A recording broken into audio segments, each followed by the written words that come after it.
This video is about how to fertilize your evergreens.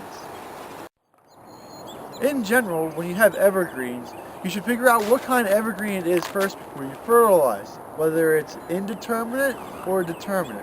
What that means is the amount of growth it has per year, whether it's determined by last year's season or whether it's not determined by last year's season.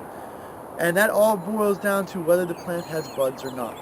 If you look at pines and spruces, they have buds, so they are considered to be determinate. And in those buds, they have pre-formed cells, such as needles, internodal parts, that are formed from last year. And if you look at arborvitaes, junipers, and cedars, they do not have buds, they have growing points, so they're indeterminate.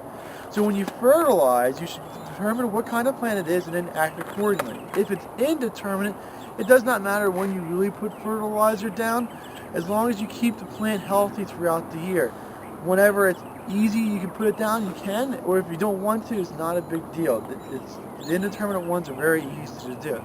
Now, if you're doing determinate plants, you really should try to keep your fertilizer on the plants when it's developing its bud.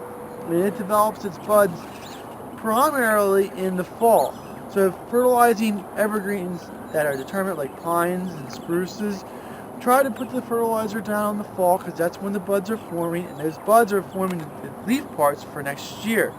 Now in the springtime, it does not mean that you don't fertilize determinate trees in the spring. It just means that when you fertilize in the spring, you're fertilizing for color.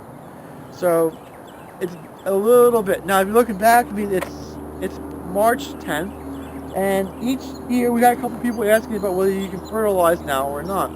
It all depends on where you are and what kind of soils that you have. But for us, you can still see we still have snow down on the ground, and we still have frozen dirt underneath of it.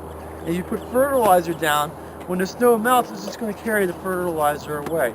We have to wait for the snow to melt and completely leave, and for the ground to defrost, and then that way that when you put the fertilizer down, it can infiltrate into the soil and the roots can absorb it. So right now is not the right time of year to be fertilizing anything. This video is brought to you by Highland Hill Farm. We grow and sell screening and buffering trees for privacy and sound barriers.